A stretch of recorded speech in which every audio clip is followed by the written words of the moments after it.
அனைவருக்கும் வணக்கம். இந்த பதிவில் நம்ம பார்க்க போவது அவரவர் கஷ்டம் அவரவருக்கு பெரியது அப்படிங்கிற தலைப்பில் தான் பார்க்க போகிறோங்க. நமக்கு வந்த கஷ்டம் நமக்கு மட்டும்தான் தெரியும். நம்மளோட கஷ்டம் மற்றவங்களுக்கு புரியணுங்கிறது இல்லை இல்லைங்களா? அப்போ இந்த தலைப்பில் தான் நம்ம பார்க்க போகிறோம். ஒரு ஜவுளி வியாபாரியோட கதை நம்ம இந்த பதிவில் பார்க்க போகிறோம். ஒரு ஊரில் ஒரு ஜவுளி வியாபாரி இருந்தார். அவர் ஒரு சின்ன ஜவுளி வியாபாரம் பண்ணக்கூடியவர். அவர் துணிகளை மூட்டையில் கட்டி சைக்கிளில் வச்சு ஊர் ஊராக கிராமமாக கொண்டு போய் துணிகள் வியாபாரம் பண்ணக்கூடிய ஒரு துணி வியாபாரி. அவருடைய வியாபாரத்தில் அவருக்கு போதிய வருவாய் இல்லை. அவரோட குடும்பத்தை கொண்டு போவதற்கான வருமானம் அவருக்கு வருவாய் ரொம்ப கம்மியாக இருக்குது. அவருக்கு மனைவி பிள்ளைகள் என்று இருக்காங்க. அவருக்கு 2 பிள்ளைகள். அவங்கள அவர் எப்படியாவது படிக்க வச்சு வாழ்க்கையில் பெரிய ஆளாகி நம்ம பொருளாதார நிலையை மாற்றணும், நம்ம வாழ்வில் நம்மளும் மற்றவர்களை போல் செல்வ செழிப்போடும் எல்லா வளமோடும் வாழணும்னு அவர் நினைக்கிறாங்க. அப்போ அதுக்கு வேண்டிய அந்த வியாபாரி அவரோட 2 பசங்களை கஷ்டப்பட்டு படிக்க வைக்கிறாரு. ஆனால் பசங்களுக்கு படிப்பே வரமாட்டேங்குது. அவங்க அப்பா எவ்வளோ எடுத்து சொல்லி அந்த பசங்க படிக்கிறதுல இன்ட்ரெஸ்டே இல்லாமல் படிக்க மாட்டேங்கிறாங்க. அதனால் அவர் ரொம்ப வருத்தப்படுறாரு. அவரோட அந்த துணி வியாபாரத்தில் அவர் குடும்பத்தை நடத்தி செல்வதற்கான போதிய வருவாய் இல்லாதனால அவர் ரொம்ப கவலைப்படுறாரு. அப்போ தினம் தினம் அவர் ஒரு நகரத்தையும் கிராமத்தையும் கடந்து இப்படி அவரோட வியாபாரத்துக்கு வேண்டி போகிற வழியில் ஒரு அம்மன் கோவில், பிரசித்தி பெற்ற ஒரு அம்மன் கோவில் ஒரு ஊரில் இருக்குது. அந்த கோயிலை கடந்து தான் அவர் டெய்லியும் வியாபாரத்துக்கு வேண்டி போவார். அப்போ அந்த ஊர் மக்கள் எல்லாம் நிறைய பேர் அந்த வியாபாரிகிட்ட சொல்லியிருக்கிறாங்க, இங்கே இந்த அம்மன் பிரசித்தி பெற்ற அம்மன், இந்த அம்மன்கிட்ட என்ன குறைகள் சொன்னாலும் அந்த அம்மன் உடனடியாக நம்மளுக்கு நிவர்த்தி பண்ணி கொடுப்பாங்க, அவ்வளோ சக்தி வாய்ந்த அம்மன் இந்த அம்மன் அப்படிங்கிற மாதிரி. அங்கே அந்த ஊரில் அந்த அம்மன் கோவில் ரொம்ப பிரசித்தியான ஒரு அம்மன் கோவில். கேட்குபவர்களுக்கு கேட்கும் வரம் கொடுக்கக்கூடிய ஒரு அம்மன் கோவில். அப்போ அவர் அந்த கோவிலை கடந்து போகும்போதெல்லாம் அந்த கோவில்கிட்ட இறங்கி நின்று, அம்மா தாயே என்னோடய கஷ்டங்களை தீர்த்து வையே, என்னோடய வியாபாரம் செழிக்கணும், என் பிள்ளைகள் நல்லபடியாக படிக்கணும், என்னுடைய இந்த நிலைமை எனக்கு மாறணும் அப்படின்ட்டு அவர் ஒவ்வொரு நாளும் அந்த வியாபாரத்துக்கு செல்லும் வழியில் அந்த அம்மன் கோவிலை நின்று எப்பொழுதும் வணங்கி விட்டுட்டு தான் போவார். அப்போ வெகு நாட்கள் இது இப்படி போயிட்டே இருக்குது. ஆனால் அவருடைய நிலையில் எந்த மாற்றமும் இல்லை. அவர் போதிய வருவாயின்றி அவர் கஷ்டப்பட்டுட்டே தான் இருக்கார். அப்போ ஒரு நாள் அவர் ரொம்ப மனம் வியாபாரம் அன்றைக்கு எதுவுமே நடக்காதனால அவர் ரொம்ப களைப்போடும் கவலையுடனும் அவர் வர்றாரு. இன்றைக்கி எந்த வியாபாரம் நடக்கலையே, என்னோடய குடும்பத்துக்கு போதிய வருமானம் இல்லையே, நான் எப்படி இன்றைக்கி வீட்டில் போய் வேண்டது வாங்குவேன், என் குடும்பத்துக்கு தேவையான பொருட்களை எப்படி நான் இன்றைக்கி கொண்டு போவாங்கிற கவலையிலேயே அவர் வர்றாரு. அப்போ அந்த கோயிலை கடக்கும்போது அவருக்கு ஒரு யோசனை தோணுது. நம்ம எல்லாரோட ஒன்றா போய் அம்மன்கிட்ட வேண்டுறதுனால தான் நம்மளோட குறை அம்மனோட காதில் விழுகலையோ, நம்ம தனியாக போய் அம்மன்கிட்ட நம்மளோட பிரார்த்தனையை வச்சா கண்டிப்பாக அம்மனுக்கு காது கேட்குமோ, எல்லா பக்தர்களுக்கு மத்தியில் நம்ம போனதுனால நம்மளோட குறைகள் அம்மனோட காதில் விழுகலை, நம்ம தனிப்பட்ட முறையில் அம்மனை சந்தித்து நம்மளோட குறைகளை நம்ம அம்மன்கிட்ட சொன்னால் நிச்சயம் இந்த அம்மன் கேட்கும். அந்த ஊர் மக்கள் அத்தனை பேர் சொல்கிறாங்களே, எல்லாருடைய குறைகளையும் தீர்த்து வைக்கிற அம்மன்னு சொல்கிறாங்களே, நம்ம குறை மட்டும் இந்த அம்மன் ஏன் தீர்த்து வைக்காமல் இருக்குது, ஒரு வேளை நம்ம 10ஓட 11 எல்லாரும் கூட நின்று நம்ம அம்மன்கிட்ட பிரார்த்தனை பண்ணுறதுனால நம்மளோட பிரார்த்தனை அம்மனுக்கு கேட்காம போயிடுச்சோ, அதனால நம்ம தனிப்பட்ட முறையில் அம்மனை பார்த்து நம்மளோட குறைகளை சொல்லணும்னு அவர் முடிவு பண்ணுறாரு. அப்போ அதனால் அவர் என்ன பண்ணுறாரு, அன்னைக்கு கோவில் மாலை நேரத்தில் பூஜைகள் எல்லாம் நடக்குது. பூஜாரி எல்லாருக்கும் பூஜையெல்லாம் முடிஞ்சு எல்லாருக்கும் பிரசாதங்கள் வழங்கப்படுது. அது முடிஞ்சதும் ஒரு 7-8 மணி ஆகும்போது கோவில் நடை அடைக்கப்படுகிறது. பூஜாரி கோவிலை சாத்திட்டு போகிறாரு. அதுக்கிடையில் நம்ம துணி வியாபாரி என்ன பண்ணுறாரு, இந்த கோவிலில் அவர் பூஜைக்கு அவரும் பங்கெடுத்துக்கிட்டாரு. பங்கெடுத்ததுக்கப்புறம் எல்லா பக்தர்களும் வெளியே போகல, அவர் மட்டும் போகல. அவர் போய் கோவிலில் ஒரு மறைவான இடத்துல, அந்த கருவறைக்கு பக்கத்தில் ஒரு மறைவான இடத்துல அவர் ஒளிஞ்சு கொள்கிறாரு.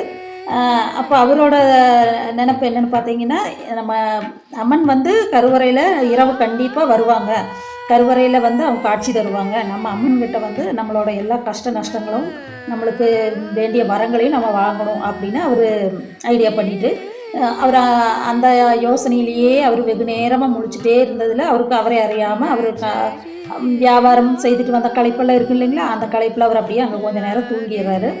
அவர் நடுநசி ஆகுது. நல்லா தூக்கத்தில் இருக்கும்போது யாரோ இருவர் உரையாடுவது குரல் கேட்குது. அவர் எந்திரிக்கிறாரு. அம்மன் தான் வந்துட்டாங்களோ, நம்ம தான் தூங்கிட்டு இருக்கிறோமோ அப்படின்னு அவர் தடப்படவான்னு எந்திரிச்சு ஒரு இடத்துல அப்படியே கவனிக்கிறாரு. எங்கேருந்து இந்த ஓசை வருது, யார் பேசுகிறா, என்ன நடக்குதுங்கிறத அவர் உற்று கவனிக்கிறாரு. அப்போ அந்த மண்டபம், அவர் படுத்திருக்கிற அந்த மண்டபத்தோட தூண்களும் படிக்கற்களும் பேசிக்கொள்கின்றன. அப்போ அந்த படிக்கட்டு சொல்லிச்சாமா, தூணிடம் அந்த படிக்கட்டு சொல்லுது, நான் ரொம்ப கஷ்டப்படுறேன். நம்ம அனைவரும் ஒரே இடத்துல இருந்து தான் வந்தோம், ஒரே பாறையில் இருந்து வடிவமைக்கப்பட்டது தான் நான் படிக்கல்லாவும், நீ வந்து தூணாவும் கருவறையில் அம்மனாவும் வடிவமைக்கப்பட்டிருக்கிறது. இந்த சிற்பத்தை செதுக்கக்கூடிய சிற்பியும் ஆசாரியும் வந்து பார்த்து தான் நம்மளை வந்து தேர்ந்தெடுத்தாங்க. நீ படிக்கட்டாப்போ, நீ தூணாப்போ, நீ சிற்பமாப்போன்னு சொல்லிட்டு ஒரே பாறையில் நம்மளை 3 பிரிவாக பிரிச்சுட்டாங்க. ஆனால் நான் மட்டும் ரொம்ப கஷ்டப்பட்டுட்ருக்குறேன். எல்லா பக்தர்களும் காலையிலேருந்து மாலை வரைக்கும் என்னை எல்லாரும் மிதித்து மிதித்து மிதித்து போயிட்டுருக்குறாங்க. எனக்கு இவ்வளோ உடல் வலி மேல் வலி எல்லாம் எனக்கு எவ்வளோ கஷ்டம் இருக்குது. என்னை எல்லோரும் டெய்லி மிதித்து மிதித்து என் மேலே ஏறி ஏறி போயிட்டுருக்குறாங்க. என்னோடய கவலையை யாருமே கண்டுக்கிறதில்ல, என்னோடய கஷ்டம் யாருக்குமே புரியறதில்ல. எனக்கு ரொம்ப அசதியாக இருக்குது, என்னை எல்லோரும் மிதிக்கிறாங்க. உனக்கு ஜாலியாக நீ தூணு, நீ பாட்டில் நின்றுட்டா, ஒரு இடத்துல நின்றுட்ட, எனக்கு எவ்வளோ கஷ்டம் தெரியுமா அப்படின்னு அந்த படிக்கட்டு வந்து தூணுக்கிட்ட புலம்பிகிட்டு இருந்திருக்கு. அதே கேட்ட தூணு சொல்லிச்சான், நீ எவ்வளவோ பரவாயில்ல, உனக்கு வந்து பக்தர்கள் அந்த காலை மாலை 2 வேளை 3 வேளை வரும்போது மட்டும்தானே அவங்க வந்து உன்னை மிதித்து படியேறி போகிறாங்க. ஆனால் நான் என்னை பாரு, நான் இந்த கோவில் கட்டின நாள் முதல் இந்த கோவில் இருக்கும் காலம் வரை இந்த மண்டபத்தை தாங்கி நிற்கக்கூடிய தூணாக நான் எப்போவுமே இந்த மண்டபத்தையும் கருவறையும் சுமக்கும் தூணாகவே நான் நின்றுட்டுருப்பேன். அப்போ எனக்கு எவ்வளோ தோல் வலிக்கும், எனக்கு எவ்வளோ கஷ்டமாக இருக்கும். என்னோடய கஷ்டத்தை யாராவது கேட்குறீங்களா? எனக்கு என்னோடய கஷ்டத்தை யாருக்கிட்டையும் சொல்ல முடியல, என்னோடய கஷ்டத்தை கேட்குறதுக்கு ஆள் இல்லைன்னு சொல்லிட்டு அந்த தூணும் புலம்புச்சா. அப்போ அந்த படிக்கட்டும் தூணும் 2 பேரும் சேர்ந்து இப்போ புலம்ப ஆரம்பிச்சிட்டாங்க. ஆமாம், நானும் மிதி வாங்கி பக்தர்களோட மிதி வாங்கி கஷ்டப்படுறேன், நீயும் இந்த மண்டபத்தை சுமந்து நீயும் தோளில் வலியோட கஷ்டப்படுற. இந்த கருவறைக்குள்ள அம்மனுக்கு தான் ரொம்ப மகிழ்ச்சி. அவங்களுக்கு வந்து தினம் பக்தர்கள் வந்து அபிஷேகம் என்ன, ஆராதனை என்ன, பட்டு வஸ்திரங்களும் நறுமணமிக்க மலர் மாலைகளும் நெய்வேத்தியங்களும் அந்த அம்மனுக்கு வந்து அவ்வளோ செழிப்பாக அம்மன் வந்து மகிழ்ச்சியாக சந்தோஷமாக இருக்கிறாங்க. இந்த அம்மனை மாதிரி நம்மளும் அடுத்த ஜென்மத்தில் ஒரு சிற்பி வந்தால் நம்மளையும் படியாவோ தூணாவோ படைக்காமல் அந்த அம்மனை மாதிரி ஒரு அம்மன் சிலையோ ஒரு தெய்வ சிலையாக நம்மளையும் வடிவெடுத்திருந்தா நம்மளுக்கு இத்தனை துயரம் இல்லையா? நம்மளை மாதிரி நம்மளும் கருவறையில் எல்லா அபிஷேக ஆராதனைகளும் உட்கொண்டு நெய்வேத்தியங்களும் உட்கொண்டு நம்மளும் ஜாலியாக சந்தோஷமாக இருந்திருக்கலாம், அப்படிங்கிற மாதிரி மகிழ்ச்சியோடு நம்மளும் இருந்திருக்கலாம் அப்படிங்கிறத இந்த தூணும் படிக்கட்டும் 2 பேரும் பேசிக்கிறாங்க. பேசிகிட்டு இருக்கும்போது அடுத்து ஒரு சவுண்டு கேட்குது, அடுத்த ஒரு மெல்லிய அழுகுரல் மாதிரி கேட்குது. யார் இங்கே அழுகிறது, என்ன சவுண்டுன்ட்டு அந்த தூணும் படிக்கட்டும் உற்று கவனிக்கும் போது அந்த இடத்துல நம்ம கருவறைக்குள்ளே இருந்த அம்மன் தாயே தான், அவங்க தான் அழுதுட்டுருக்காங்க.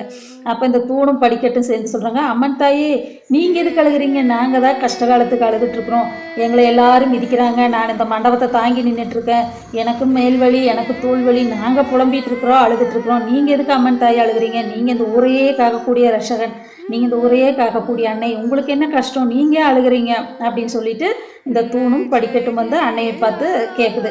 அப்போ அன்னை சொல்லுது, எனக்கு அதுதானப்பா பிரச்சனை, நீங்கள் வந்து உங்கள் கஷ்டத்தை சொல்லிட்டீங்க, நான் வந்து அம்மனாய் இங்கே சிலையாய் வடிவழித்து நான் இருக்கிறனால எனக்கு தினம் பக்தர்கள்கிட்ட இருந்து அபிஷேகம் ஆராதனை மலர் மாலைகள் பட்டு வஸ்திரங்கள் நெய்வேத்தியங்கள் அனைத்தும் எனக்கு வழங்கப்படுது. இருந்தாலும் ஒவ்வொரு பக்தரும் அவரவர்களுக்கான பிரச்சனைகளை கொண்டு வந்து என்னிடம் தான் வைக்கிறாங்க. ஒவ்வொரு மனிதர்களுக்கும் ஒவ்வொரு விதமான பிரச்சனைகள், நம்ம மக்களுக்கு இவ்வளோ பிரச்சனைகள் இருக்குதான்னு எனக்கு மக்களோட பிரச்சனைகளை கேட்டும் கேட்டும் என் செவியும் காதும் மடுத்து விட்டன.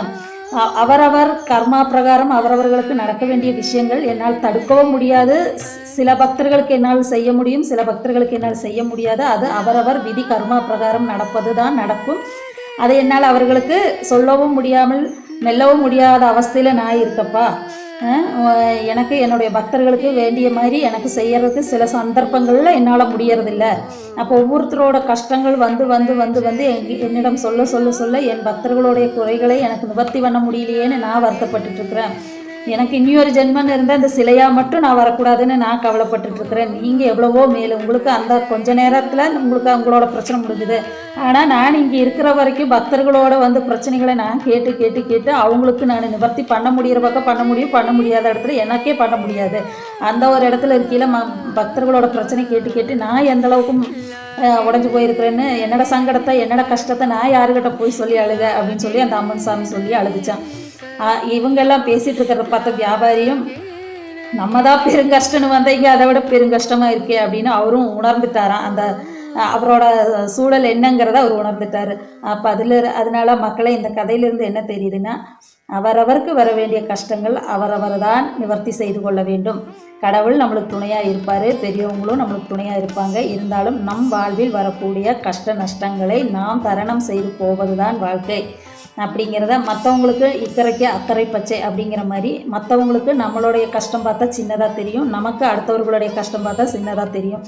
ஆனால் அவரவருக்கு வரும்போது தான் அந்த கஷ்டத்தினுடைய அருமை பெருமை தெரியும்.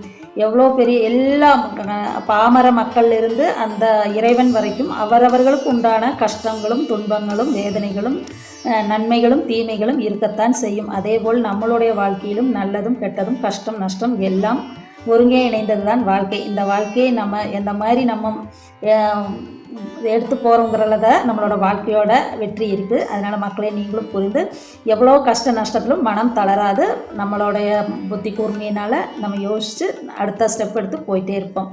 இந்த 2024 உங்கள் அனைவருக்கும் கஷ்டங்களும் நஷ்டங்களும் இன்பமும் துன்பமும் மகிழ்ச்சியும் அனைத்தும் நிறைந்த ஆண்டாக அமைந்திருக்கும். அடுத்த 2025 உங்கள் அனைவருக்கும் பொன்னான ஆண்டாக எல்லா வளமும் நலமும் ஐஸ்வர்யமும் சமாதானமும் நிறைந்த ஒரு நல்லொரு ஆண்டாக உங்களுக்கு இருக்க நான் இறைவனை வேண்டிக் கொள்கிறேன். 2025 இனிய புத்தாண்டு நல்வாழ்த்துக்கள். என்னுடைய சேனல் உங்களுக்கு பிடிச்சிருந்தா லைக் பண்ணுங்கள், ஷேர் பண்ணுங்கள், சப்ஸ்கிரைப் பண்ணுங்கள்.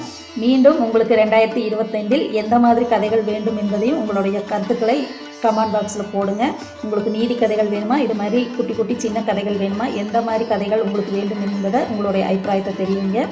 மீண்டும் அடுத்த காணொளியில் உங்களை காணும் வரை வணக்கம் கூறி விடைபெறுகிறேன். நன்றி, வணக்கம்.